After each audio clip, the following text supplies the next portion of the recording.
Okay, today is Friday, February 10th. I was in the neighborhood of the former state hospital for the insane, Asylum, which was built in 1870 and designed by H.H.Richardson in the Romanesque style or medieval style that he was noted for. This was the first building he actually was commissioned to design, and it's made out of Medina sandstone. Medina is a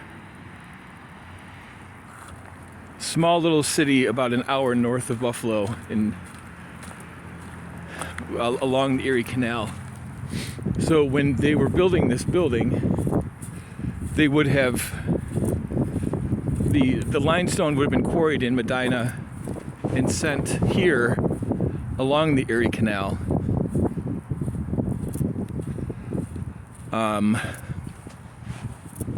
Like I said, the building was built in 1870. Some people say 1872.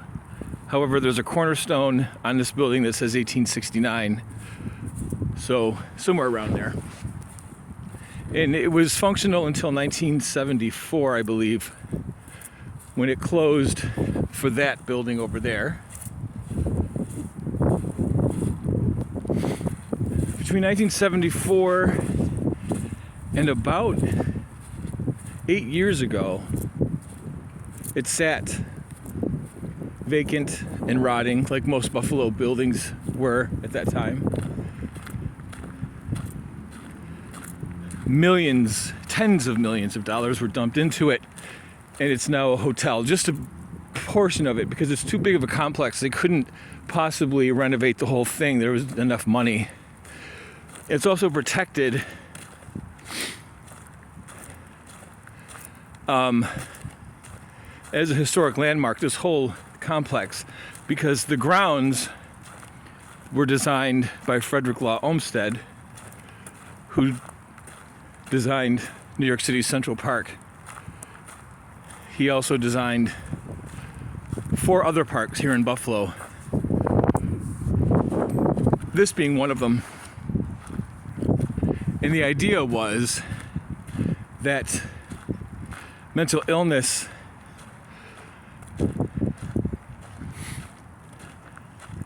the patients could be made more comfortable in a natural setting, in a park-like setting. So there was this beautiful building, and it's absolutely gorgeous.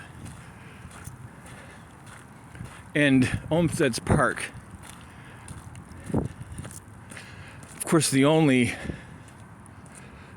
stigma would be that you have to wonder, back in those days, what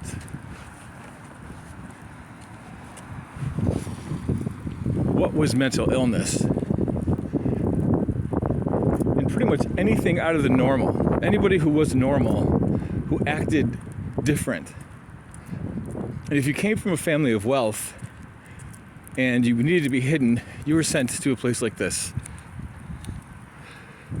If you were a homosexual from a very prominent wealthy family, either in Buffalo or Cleveland or Pittsburgh or New York City, you would have been hidden here, most likely.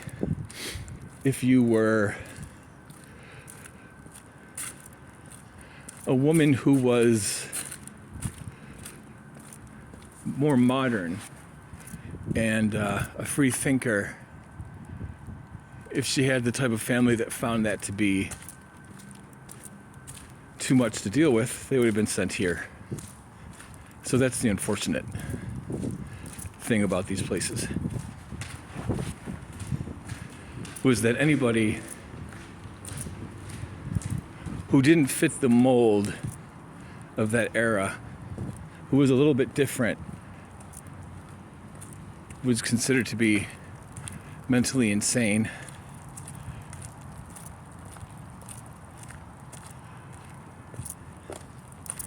I've actually stayed here a couple times. It's beautiful inside, an absolutely beautiful building. And it's not creepy. You would think it would be, but it's not. At least not the idea of sleeping in a hotel room that was once an insane person's room, but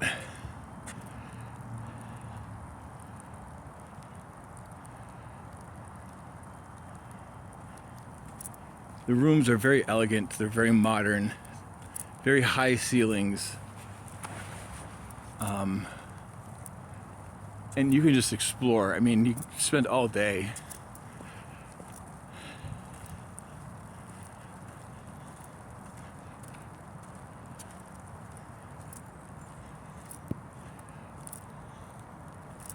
But I will leave a link to the history of this building and its grounds, a little bit more detail.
And this is a part of the building that is closed off, and it has been closed off for 50 years.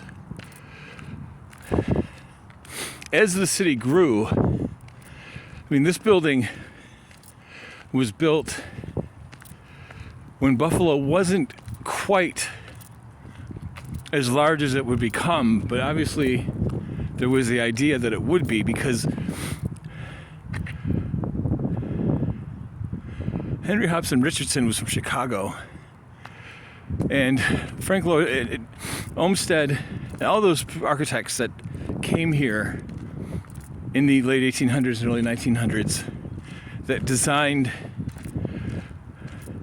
famous buildings in Chicago and New York City wouldn't have come to Buffalo unless there was something going on, and obviously there was.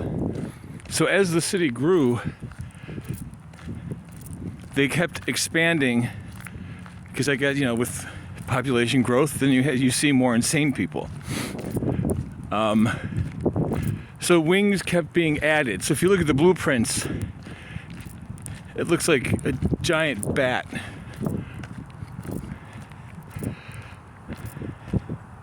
And it's just wing after wing after wing after wing. Massive, massive building.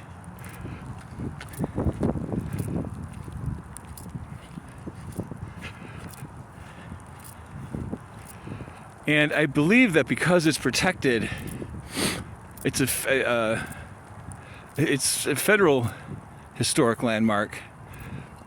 It can't be altered. Well, they can't tear it down, these parts, I don't think. But it also will cost an extreme amount of money to renovate them, and there just isn't the need in Buffalo, especially anymore, for even a hotel or apartments of this size. It would cost way too much to maintain.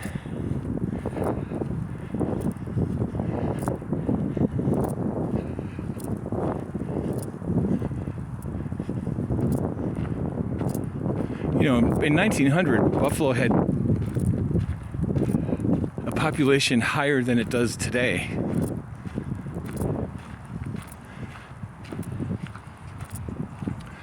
In fact, by 1950, I believe the population peaked at about 700,000 just of the city itself. It's now down to about 250,000, to give you an idea.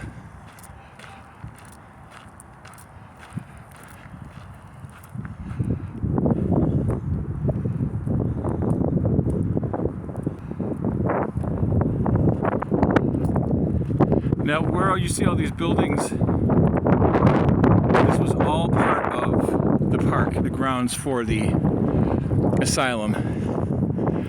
Those buildings in the distance there are now part of, that is the Buff State campus, Buffalo State University. It's not a SUNY school, it's a city, it's not part of the SUNY schools. We have the University of Buffalo here, which is a SUNY school.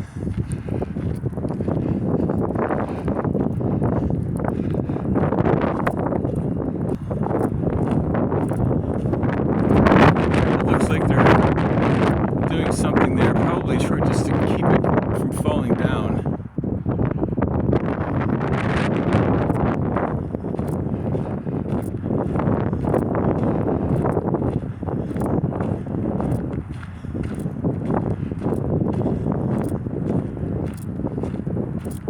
So I believe the way it goes is the middle, the central part where the towers are, is the oldest. That's the part that was built in 1870. It was expanded up through 1900, and this is the 1900 end. And you can see that they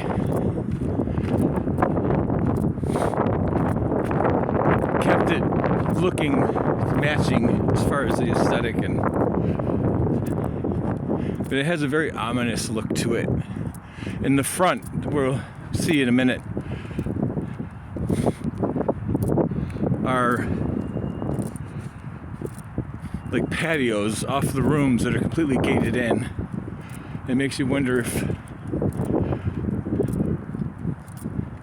there were some dangerous, insane people in this part of the wings, because it was all fenced. This is new fence. This is to keep people out, but there's old fencing on the building itself.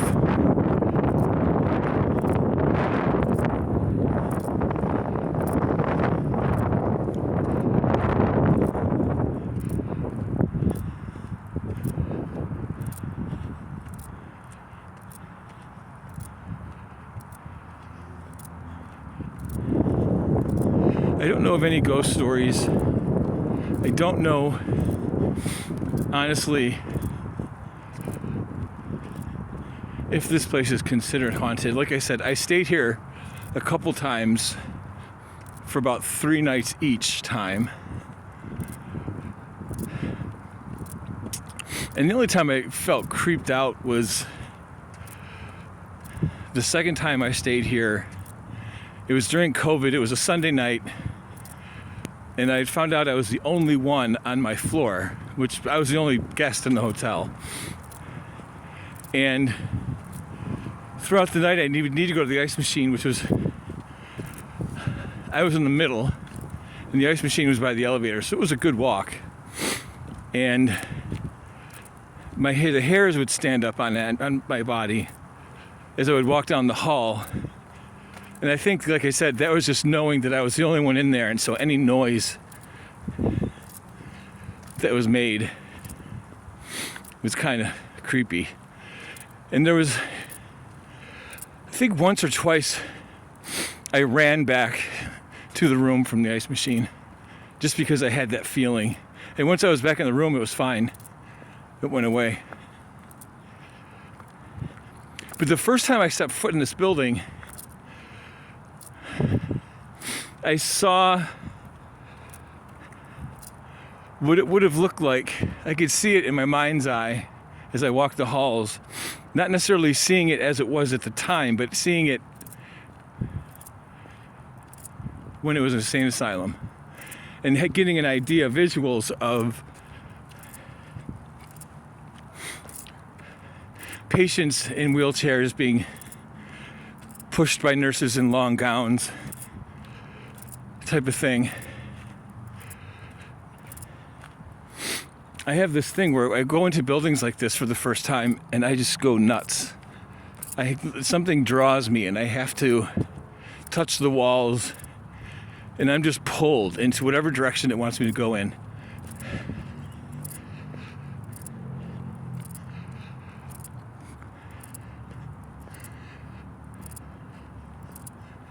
There's the fences, or the gates there. There's a wheelchair up there, which makes you wonder if somebody put that there on purpose to make it look creepy.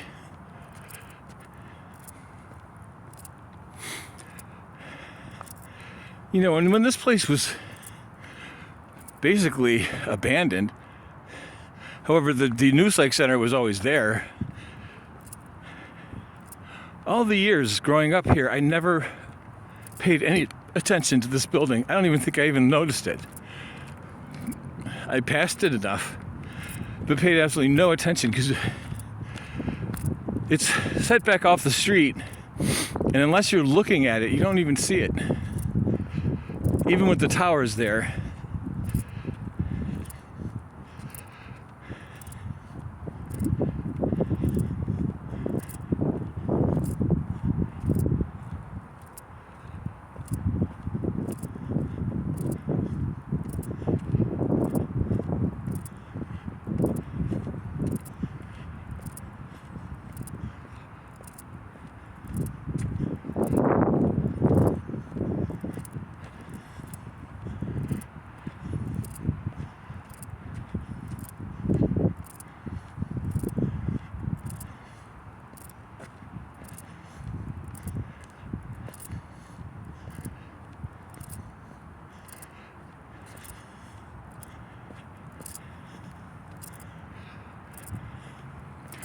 So where you see lights, which would be the building straight ahead, is where the hotel begins.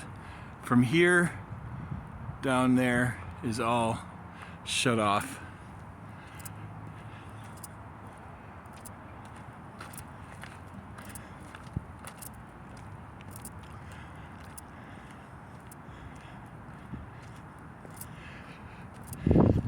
Now, what's interesting is this is a perfect example of Victorian architecture. Victorians loved Gothic. And this particular style is something that you always see in horror movies. It's so typical. And it makes you wonder what they were thinking. But in their minds in the 1860s, when this would have been drafted and thought up, this particular look was not imposing, but it was supposed to give a feeling of asylum, which is why it was called that. This was a sign of a wealthy city. This showed that it was a city that could take care of people. It was a status symbol. And if you were fortunate or unfortunate enough to be sent here,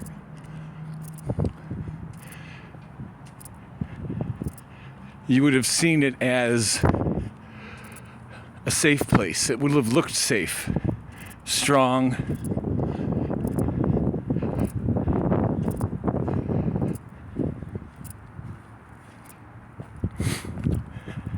It's only in our minds today, thanks to Hollywood and movies like Dracula and Frankenstein and all that, that we see these as imposing, frightening, haunted,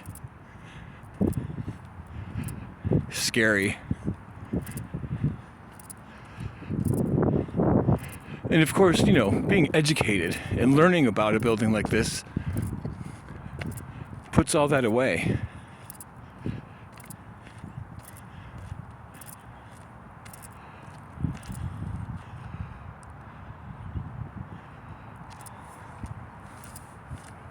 I hope you enjoyed. Like I said, I'll add some links that shows history. Thanks.